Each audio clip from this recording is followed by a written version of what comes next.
Welcome to the Borgen Project podcast. This is Clint Borgen, and we are very, very excited to have with us today Dr. Adam Hamawy, and he is a former U.S. combat surgeon, worked for the U.S. Army, and he is back from Gaza. He was out there and experienced what it was like being an American doctor on the ground in Gaza, and we were very, very excited to talk to him.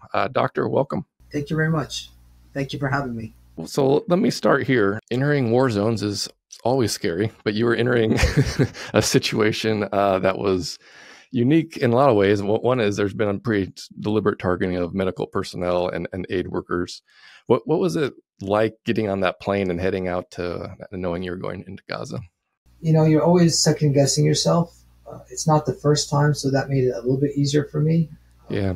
You know, you always hear, obviously, of like the killing that's happening and the disasters, but you know, there's always people that are still living there, and people come back from wars. And so I was probably in denial like everyone else, saying it's not going to happen to me. Yeah. Hoping it's right.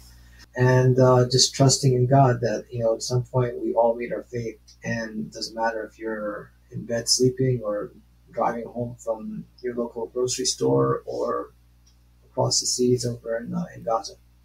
Yeah.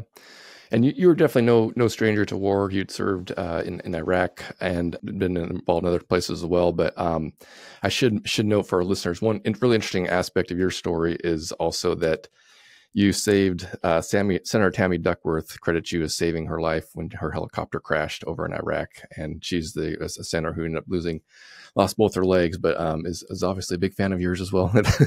And then publicly credits you for getting her out there or saving her when that happened. But how does this compare to what you've seen in other places? What makes the situation in Gaza unique that from your past experiences in other war zones? So wars is always horrible, and you see, you know, just mankind at its worst there. What made this different than my other experiences is that the majority of the people that were being hurt really had nothing to do with this. You know, I don't work like combatants that I see that were fighting and like, you know, warriors on both sides and soldiers coming like in as casualties. I was seeing families and children really as like almost exclusively the people coming in. And that's what made this more horrific than anything else. I mean, I'd seen in natural disasters, you know, that obviously happens. One big earthquake or, you know, something like that. And a lot of people die and that affects everyone. But war is consistent. Killing is consistent. And it's a choice that's made. It's not just something that happened. And the fact that this is continuing to happen, again, with the targets primarily being civilian, is what makes this completely like, you know, just difficult to even understand like how this is continuing.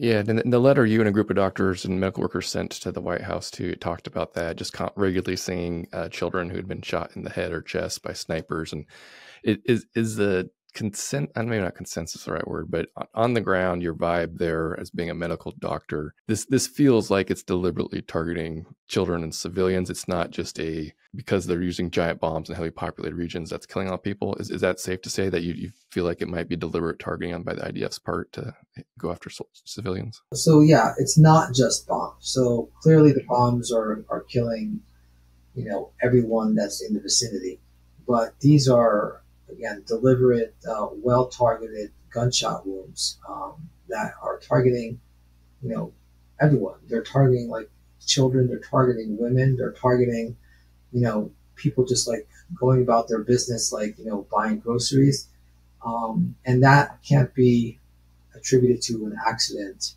over and over and over again. I mean, you can understand it happening once, maybe a couple times, but this is a daily occurrence, and it continues to occur. So that's, you know, that's not an accident anymore. You can't keep using that excuse. And so if it's not an accident, it has to be deliberate.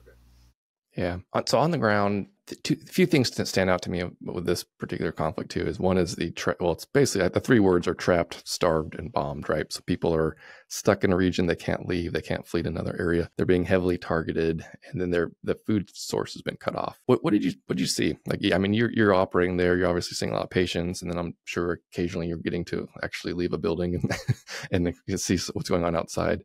What does that look like on the ground in a place like that, where it just seems like people are just pushed from one area to another and then bombed once they get wherever they're told to go, and it just seems over and over? I had two opportunities to leave the compound of the hospital and like drive around and visit Gaza, and it was. I mean, I went to Han Yunis, which is kind of where the hospital was right located, but I went to the middle of town. I went to the shore in Mawasi where there was, a lot of the refugee camps at that time. They've moved multiple times since then. Han Yunis was demolished. There was nothing standing. I mean, there was not a building. There was not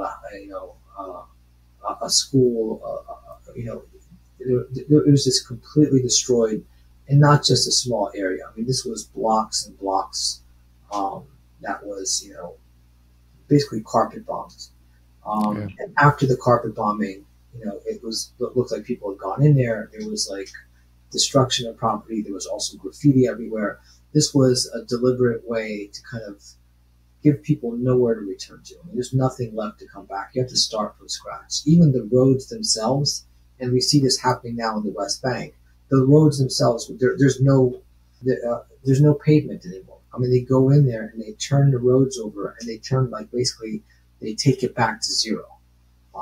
That was Han Yunis. And then going a little further to the shore where it was the designated safe zone, they were just, I wouldn't even call them tents. They're shelters because, even some tents are not allowed to go in because they're considered as dual use and could be used for military means.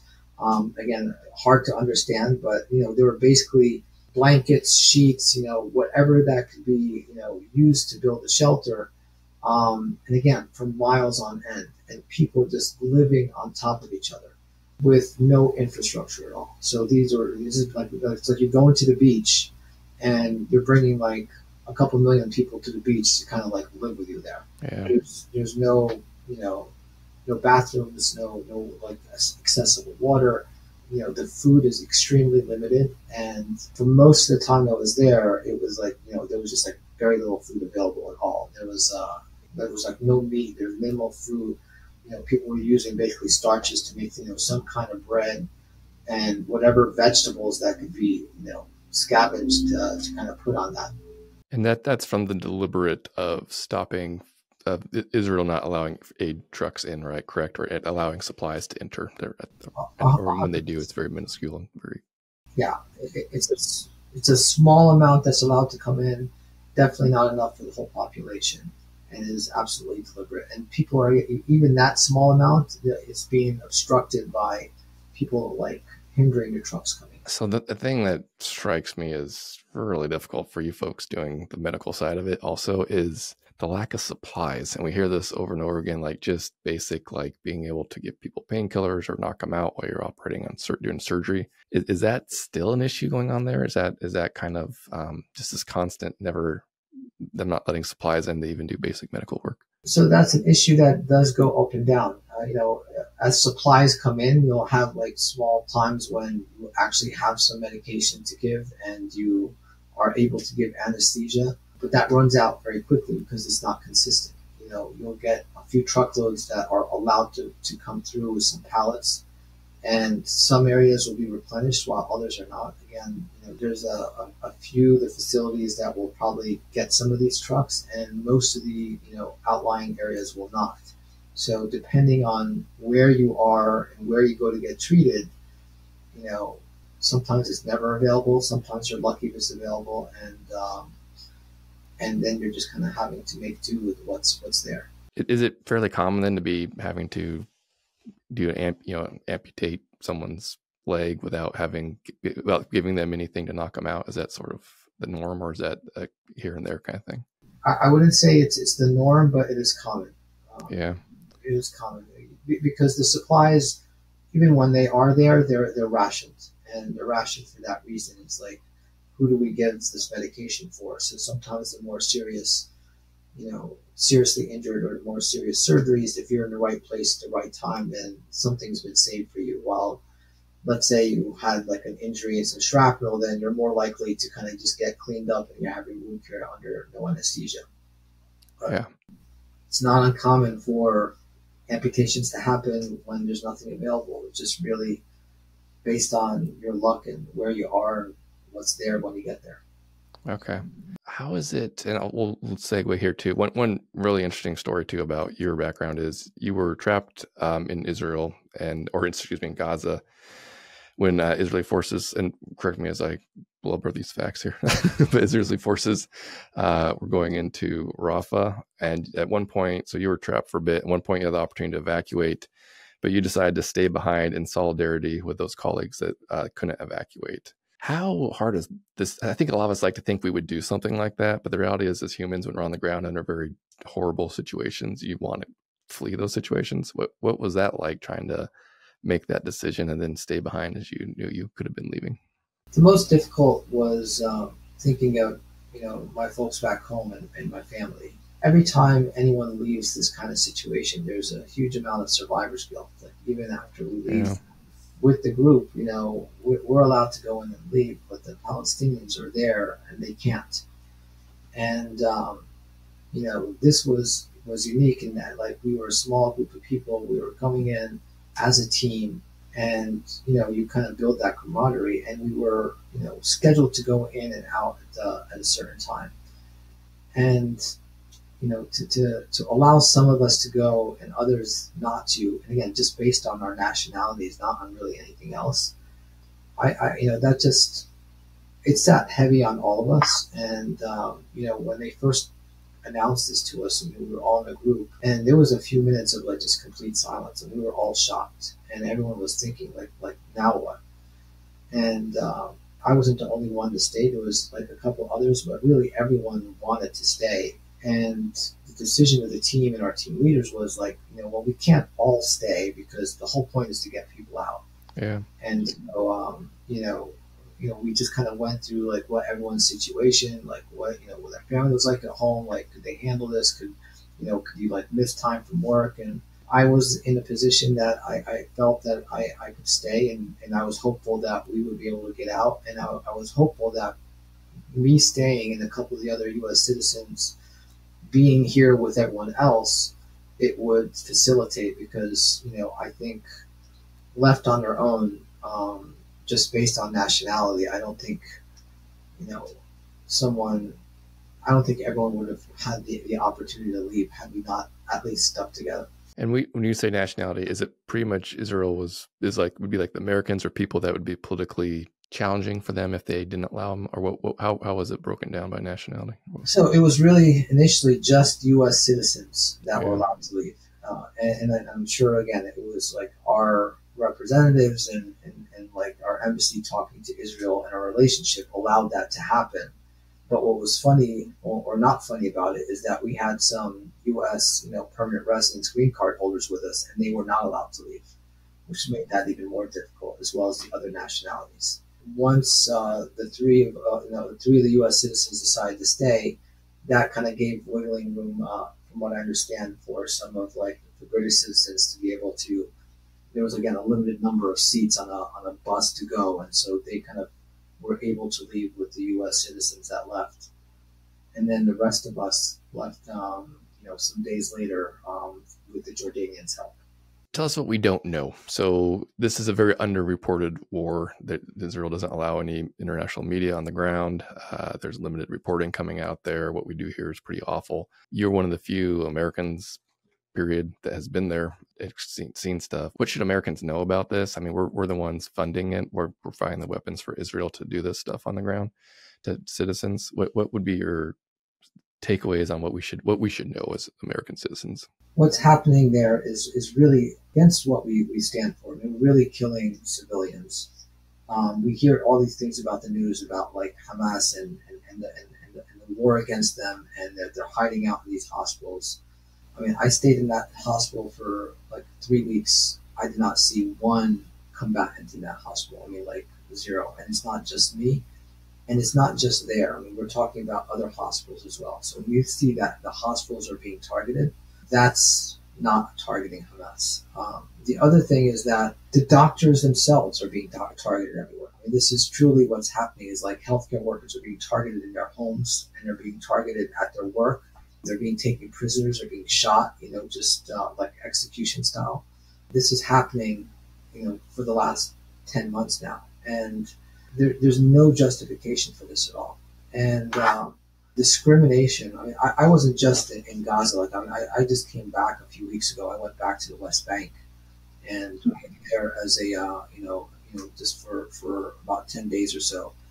And it was a completely different situation there. I mean, it wasn't as bad as Gaza because the bombs weren't falling everywhere, but the discrimination and the treatment that everyone undergoes, just going in and out and being met at the checkpoints, it's just hard to believe that these are our closest allies in the Middle East are doing this. And so, what kind of values are we projecting when we see this is our friend? And they're discriminating not just against a Palestinian, but even as a U.S. citizen, it doesn't matter that you're a U.S. citizen. It's like, well, where is your background? Where are you coming from? And that's how they differentiate people. And I thought we got past this a long time ago when we start, discriminating against people this way. But these are supposedly our closest allies. So I think what we don't understand is what is actually happening. What is actually happening, and we need to kind of open our eyes a little bit and listen to the people who've actually been there.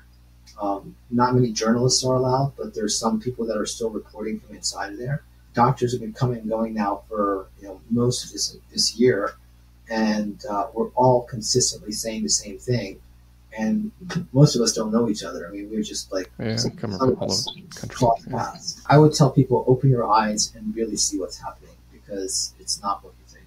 Yeah, it's definitely, a lot of us have started paying a lot more attention to the Israel-U.S. relationship and just the history of Gaza.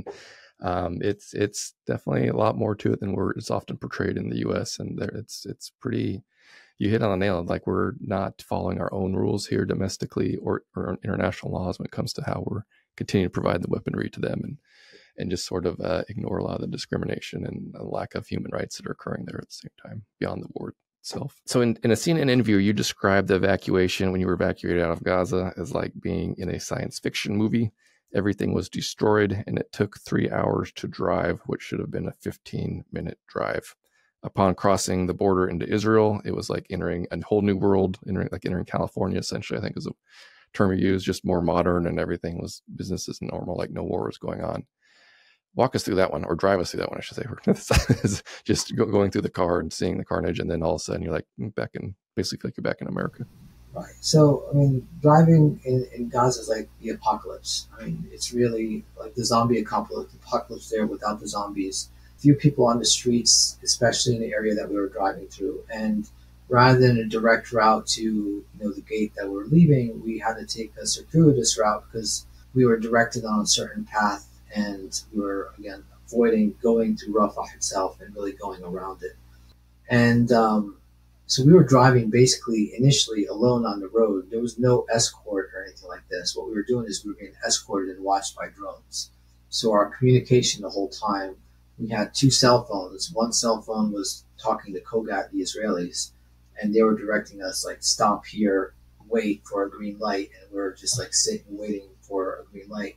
And on another cell phone, we're talking to the Jordanians who are waiting outside to kind of meet us when we get there. And, again, coordinating with them.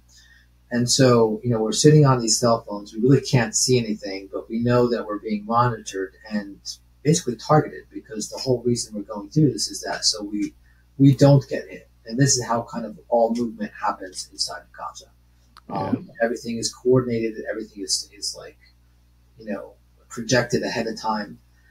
And quote, accidents still happen, right? This is what I was going to say that's still how a lot of the aid workers are being killed, is these coordinated with obvious signage on their cars. And exactly. And that happened only a few weeks before we went in there. So that was heavy in our minds. And then, we finally get to, the gate.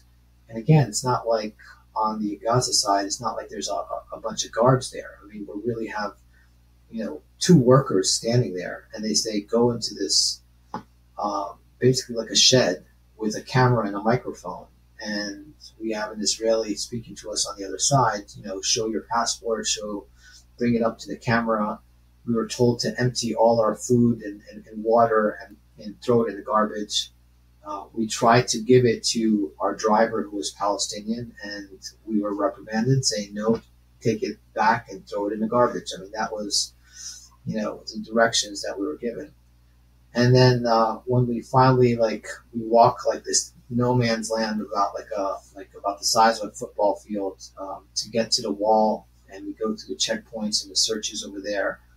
Again, all of us under gunpoint, rifles pointed at us, and we get searched, and then finally we get with the Jordanians who are waiting for us. And all of a sudden, we got water, we got drinks, we got food passed around, and we're driving through nice highways, palm trees, resorts on our side. It was, it was unreal, and it was just the crossing of the wall.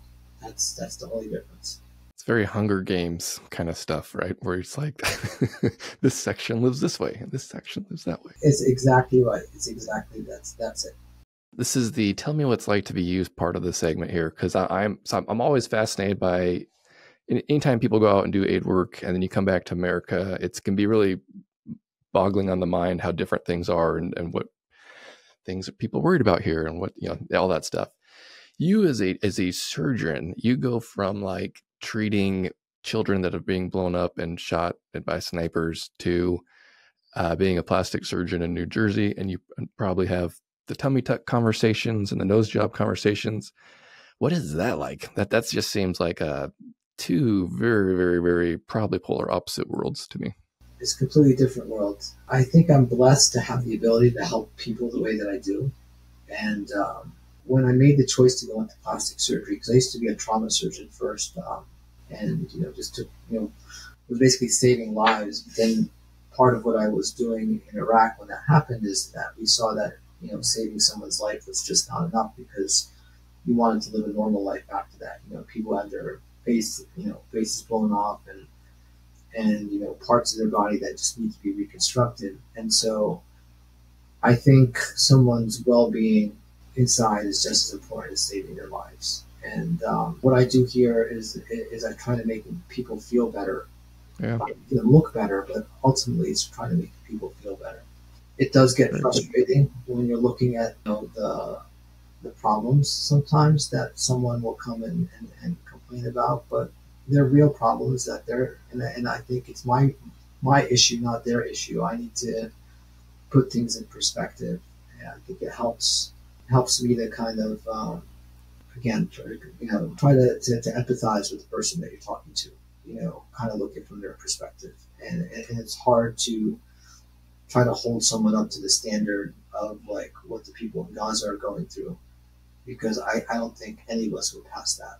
We all have our little demons, and I think I'm able to do things by going and helping there and other places and try to do it frequently to kind of put balance in my life and to fulfill my obligation that I think I feel I owe because I've been blessed with these skills. Very, very good. And when you went into the West Bank, this is something I'm curious too, is it even very safe for you to ever return to Gaza now? Are you kind of a little bit more of a not marked man, but you've been outspoken on what Israel is doing. Is it safe to return there? Did it feel more under watch going into the West Bank as well? I was questioned a lot going into Israel, and I don't think it's ever safe. I think on one aspect, I'm probably not I'm not on the list of favorite people, but right. I don't think I've done anything wrong, and I think I've been fair in what I've been speaking. I mean, I really just talk about what I actually saw and what I'm doing, and I think I went with the full expectation that there was a high chance that I'd be on the next plane back, and I was hoping that I would pass, and I passed, and so I think you just have to keep doing what you're doing, and if you're right, you shouldn't be deterred from doing that. And there's a means of talking to people, and there's a means of action. I think all I could do is try. I was a little worried, but it wasn't any more dangerous than going to Gaza, and And I thought the worst that would happen is I would be on a plane back. Have you had much contact with U.S. congressional leaders or on this issue since you've experienced it? I have, especially when I first came back from Gaza. I was in D.C. On multiple trips and met with senators and congressmen and women, and even here in New Jersey, met with our representatives. The ones that have given me FaceTime have spoken their support. I know they agree with what I'm saying. I don't think there's been much difference that's happened in Washington altogether so far, and I'm disappointed in that. I'm also disappointed in the ones that won't meet with us, and won't meet with me. It's like, are what we saying is what we're saying so scary or so bad that you won't even give us FaceTime, even if you disagree with what we're doing? We're doctors, we're nurses, and we're telling you what happened, and they don't want to even open up their offices for that. I will confirm it is very politically inconvenient what you have to say, and being a doctor, and especially a military, retired military officer, that's a very powerful voice, and they really can't, there's not a lot they can, they would have to believe you because you're very believable, and obviously you've been there, done that, and it's what you're saying is facts on the ground, and they don't want to hear that. They are very, I've been just so disheartened by this whole thing, and like the offices that typically are very engaged in global poverty and human rights, but they have a very strong certain base they're trying to appease to, and they politically don't feel like at all they can do anything on this. So they're just keeping their head down, mouth shut, and they're really trying not to see it. That's kind of the vibe you get. And I've met with officers who are like, man, this is just like an APAC talking points, everything they're reading off. And these are smart people that know better, but just completely happy to only see the Israeli side of this and not really try to absorb. It's total in the head shell stuff, right? They just don't want to see it at all, and they know it's messed up, and they get enough wind of it that they know they should be doing something. But reminds me a lot of the gun shooting stuff in the U.S., where there's just no political incentive or desire by some of these folks to do anything at all about it. So, is this what we've come to? That it's all about money and our support in re-election. I mean, we're doing like. You got a podcast, you're talking, you're spreading the word, you're doing what you can do. I'm a doctor, I did what I could do. What are our leaders for? Why are they elected? I mean, they have a certain responsibility for their positions, and are they really doing what they should be doing and can be doing? Yeah. So. And spoiler alert, I know we have at least some congressional staffers that mention they listen to the Borgen podcast, and maybe some leaders, but if what you're doing is against U.S. law, we have a law that doesn't allow us to send arms to countries that are committing war crimes, you're probably not doing the right thing. And if it's clearly war crimes and genocide occurring, and all the humanitarian organizations, all the groups that do human rights are coming out saying this is a war crime, this is awful, and you're still sending bombs to this country that's committing these crimes, then that is a good indicator you're on the wrong side of the fence on this, and you need to do some soul searching, because this is so frustrating for a lot of us. It's just everything that we ever thought we stood for as a country, we're just blowing it up to continue to supply weapons to a country, and that, particularly Netanyahu, we know he has no desire to leave office and power. He's facing war crime charges, and along with he's facing corruption charges in Israel before this all started. So his incentive to keep this war going forever is endless, and we're kind of seeing that as negotiations go on. But yeah, anyway, sorry, I get so frustrated. This is everything I don't want our U.S. foreign policy to be. I don't want it to be going to stuff on the ground that helps people and has a positive impact, and just to see us continue to spend all this millions of dollars sending weapons to blow up kids, and then not do nearly enough to make sure they're being treated properly and getting the medical care they need and food. It's just really disheartening. That's not making us any safer. I mean, that doesn't help us. No, really. I mean, we're just creating enemies and perpetuating the hate by doing that. So yes, even for our national security, this isn't good. Yeah, it's not making Israel's or the Jewish population around the world any safer either. It's just been, I just don't know who this is benefiting. That's kind of what it comes down to at this point, other than Netanyahu and a handful of people that seem to want to keep this going. But any closing thoughts you got for us? Anything you want us to take away from you and the messages the doctors are trying to get out there? No, I think it's important to keep talking and to keep bringing this up because it is, you know, it's hard to deny the overwhelming number of like reports that are coming into fact. So thank you for inviting me. Keep inviting guests Yeah. like me, other perspectives. Keep the pressure up. You can't suppress and hide this overwhelming evidence. And I think we all have an obligation to do something. It's a human obligation to stand up for what's right, and we all have to kind of look into our own special skills and what we're doing, and be vocal and not be afraid. Not be afraid to stand for what's right. Not be afraid to say the truth. And right now, fear is kind of the weapon of trying to keep people from talking and keep people from acting. So don't give in to that.